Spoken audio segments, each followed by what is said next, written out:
Hampilan at palasong nagliliparan, sigaw ng bawat pusong lumalaban, dugong dumanak dahil sa karapatan, naninais ang kining ng dayuhan.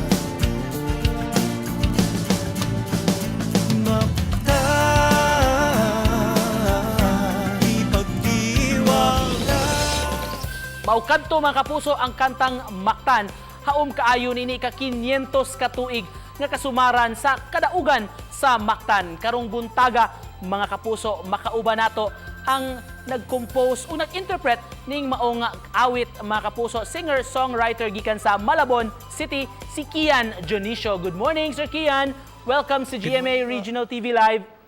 Yes, good morning po. Good morning mga kapuso. It's nice meeting you this morning, sir. Thank you so much for joining us. Can you tell us more about this song, sir, Mactan, na na-compose, ginawa mo, sir? Yes, sir. Yung Mactan, nagawa ko siya. Nagkaroon kasi po ng isang songwriting camp, ang Philpop. And they've asked us to write a song for the quincentennial anniversary of Mactan. So, binigyan nila kami ng 1 hour to write a song about Mactan. And yan na po yung kinalabasan nun. Kaya, ayun natutuwa po ako na napili rin po yung Mactan para ma-record at magamit din for the quincentennial anniversary po. Ang laban ay napagtagumpayan, sir. Ba't mo naisipan itong lyrics na ito, sir? Inspired by, of course, the Battle of Mactan. Ang sarap niyang, kasi yung Mactan, parang naisip ko, parang gusto ko siya para siyang chant eh. Parang di ba pag sinasabi mong pag nakaka-boost ng parang di ba, pag laban ay napagtagumpayan, parang nakaka-proud maging isang Pilipino. Bakit importante, sir, na ma-revisit natin ang ating history? Of course, lalo na ngayong taon, sir, 500 years since the historic Battle of Mactan happened. Siguro ako, kasi para sa akin, maganda yung alam mo kung saan ka nanggaling, alam mo kung ano yung mga pinaglaban ng mga kababayan mo para mas pahalagahan mo yung kung anong meron ka, pahalagahan mo yung iyong bansa, pahalagahan mo ang mga tao sa bansang yon. Maganda yung alam mo kung bakit nila pinaglaban at kung paano nila pinaglaban yung Pilipinas. Itong musika, sir, paano nakakatulong itong music, sir, to share our historical tidbits or mga figures? Sa ngayon, merong mga tao na rin na hindi nakakakilala sa mga, ang kilala lang nila pag sinabing bayani, si Jose Rizal, si Andres Bonifacio, pero minsan hindi na nila napapansin kung sino ba si Lapu-Lapu at sino ba yung mga unang lumaban para sa bayan. So dahil sa musika, nalalaman kasi alam naman natin ng mga Pilipino, music lover yan eh.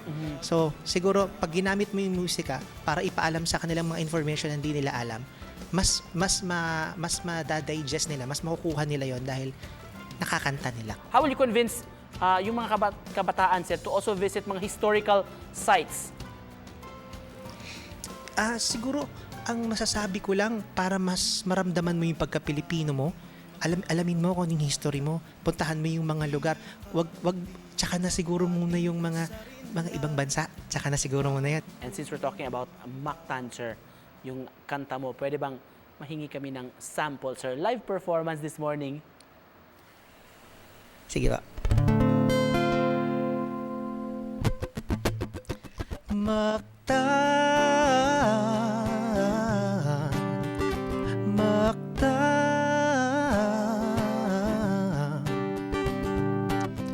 nabubuhay sa aking isipan tuwing nakikita ang mga larawan, naglalakbay sa malayong nakaraan, isang paraisong nais makamkam.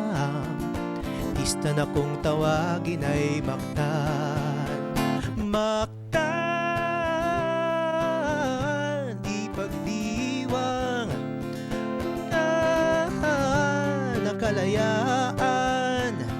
Mactan, pasalamatan, ang laban ay napagtagumpayan. Salamat po. Thank you so much, sir, for your very beautiful song. Especially right now, sir, na very significant ngayong taon ito. 500 years since the historic Battle of Mactan happened in line with our quincentennial celebration. Message mo po sa ating mga viewers. Ang message ko po sa ating mga viewers ay wag po natin kakalimutan kung sa tayo nanggaling. Wag po natin kakalimutan kung sino yung mga taong nandoon noong mga panahon na yon at kaya po tayo nandito ngayon dahil sa kanila.